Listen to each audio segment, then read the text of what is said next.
ఆంధ్రప్రదేశ్లో గతంలో ఎన్నికలు ఏకంగా 2024 ఎన్నికల్లో వైఎస్ఆర్సీపీ పార్టీ తెలుగుదేశం పార్టీ కూటమిగా రావడం అంతా మనకు తెలిసిందే. కట్ చేస్తే ఆ రోజు ఈవీఎంలలో జరిగిన అవకతవకలు, ఆంధ్రప్రదేశ్ ఎన్నికల్లో భారీగా అవకతవకలు ఎన్నికల మేనిఫెస్టోలో కాదు ఎన్నికల ప్రక్రియలో జరిగిందని కూడా ఏకంగా కోర్టులకు కూడా వెళ్ళారు. అయితే దీనిపై ఏకంగా వైసీపీ ఎంపీ ఢిల్లీ వేదికగా ఏకంగా తన గొంతును మరోసారి గట్టిగా నిలబెట్టారు.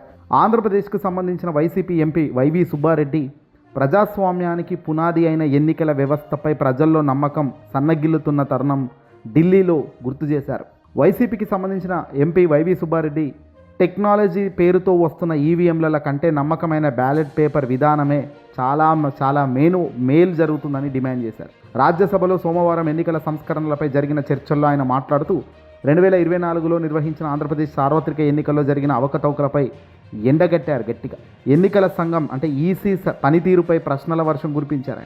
ఎన్నికల సంఘం 2024 మే 25వ తారీఖున విడుదల చేసిన ప్రెస్ నోట్లో పోలైన ఓట్ల సంఖ్యకు కౌంటింగ్కు తర్వాత ఫామ్ 20లో చూపించిన ఓట్లకు మధ్య భారీగా తేడా ఉందని చెప్పారు. అయితే ఇప్పటిదాకా ఆ తేడా ఎందుకు వచ్చిందనే దానిపై ఎన్నికల కమిషన్ సరైన సమాధానం ఇచ్చిన పరిస్థితికి లేదని, ఆంధ్రప్రదేశ్లోని మొత్తం 25 పార్లమెంట్ నియోజకవర్గాల్లోని ఈ తేడాలు స్పష్టంగా కనిపించాయన్నారు. ఈ తప్పులకు బాధ్యతలు ఎవరు అని కూడా ఆయన ప్రశ్నించారు. బాధ్యులపై ఈసీ ఏం చర్యలు తీసుకుంటుందని నిలదీశారు.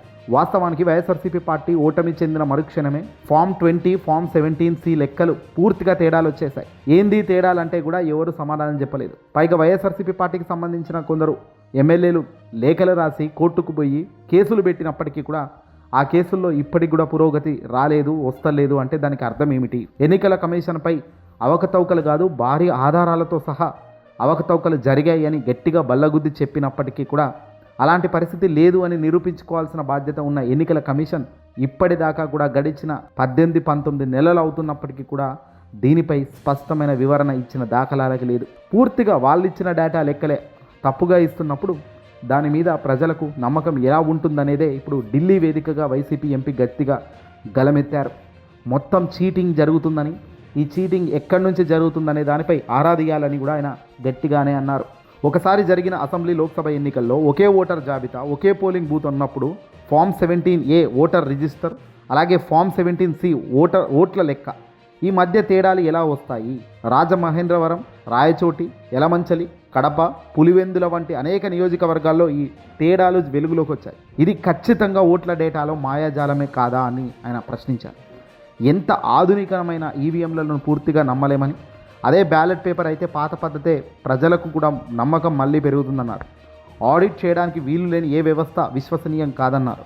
అందుకే రాబోయే ఎన్నికల్లో ఈవీఎంలను రద్దు చేసి బ్యాలెట్ విధానానికే ఖచ్చితంగా అందరం బ్యాలెట్ పేపర్లను తీసుకురావాలి అని ఆయన పేర్కొన్నారు. ఎన్నికల పారదర్శకత కోసం వైఎస్ఆర్సీపీ తరపున ఆయన కేంద్రానికి అలాగే ఎన్నికల కమిషన్కు పలు సూచనలు చేశారు. పోలింగ్ రోజు సీసీటీవీ ఫుటేజ్, ఫామ్ 17A అలాగే ఫామ్ 17C వివరాలను పబ్లిక్ డొమైన్లో ఉంచాల్సిన అవసరం ఉందన్నారు.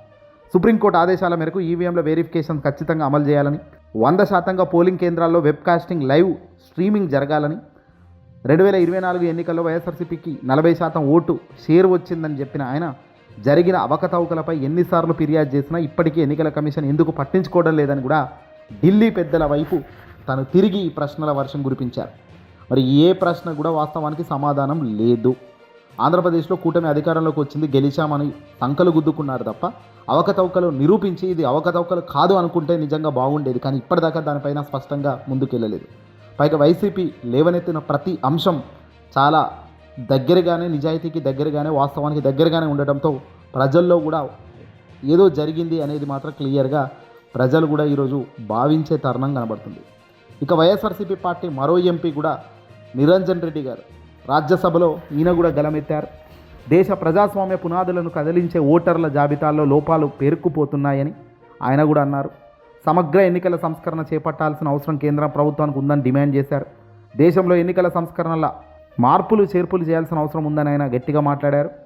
ఒక రాష్ట్రంలో 65 లక్షల దొంగ ఓట్లను తొలగించినా దానిపై కనీసం ఒక అప్పీల్ కూడా దాఖలు కాకపోవడం దేశంలో తప్పు ఓట్ల సంఖ్య ఎంత ఉందో నిరూపిస్తుందని అన్నారు ఆయన. అది ఎక్కడో కాదు, బీహార్లో 65 లక్షల ఓట్ల తొలగింపుపై అనుమానాలు ఉన్నప్పటికీ ఇప్పటికి కూడా దానిపై ఫైల్ అప్పీల్ కాలేదు అంటే ఎంత ఆశ్చర్యమో చూడండి. ఓటర్ జాబితా శుద్ధి అనేది చట్టబద్ధంగా అవసరమైన ప్రక్రియ అయినప్పటికీ ఎన్నికలకు ముందు ఈ ప్రక్రియ చేపట్టడం రాజకీయ పార్టీలో అనుమానాలకు సృష్టిస్తుందని చెప్పారు. భవిష్యత్తులో ఈ అనుమానాలకు తావు లేకుండా తగినంత ముందుగానే ఈ ప్రక్రియను చేపట్టాలని కేంద్రాన్ని కోరారు. భారతదేశం, Bangladesh, Pakistan, UK, Canada, US మినహా ఏ ఇతర ప్రధాన దేశం కూడా ప్రస్తుతం ఉన్న ఫాస్ట్ ది పోస్ట్ అంటే ఎఫ్పిటిపి ఎన్నికల విధానాన్ని అనుసరించడం లేదని నిరంజన్ రెడ్డి తెలిపారు. ఎన్నికల సంస్కరణలపై లోతుగా పరిశీలించి న్యాయ కమిషన్ సిఫార్సులను అమలు చేయాల్సిన అవకాశం ఉందని ఆయన కూడా గట్టిగానే చెప్పడం జరిగింది. ఏదేమైనప్పటికీ కూడా ఏదో తేడానైతే గట్టిగా జరుగుతుంది. ఎందుకు ఏమిటి అనేది కాదు, గెలవడంలో ప్రజల ఓట్లతో గెలుస్తున్నాం, కానీ ప్రజలు ఎటువైపు ఓట్లు వేస్తున్నారో మాయ జరుగుతున్నది అనేది ఇక్కడ ఇవన్నీ చూస్తుంటే అర్థమవుతుంది. మేలు జరగకపోతే చీటింగ్ చేస్తే మాత్రం రాబోయే కాలంలో యుద్ధం పెద్దగానే ఉంటుందనేది మాత్రం ఇక్కడ ఢిల్లీ వేదికగా వైసీపీ గలం గట్టిగానే ఎత్తింది.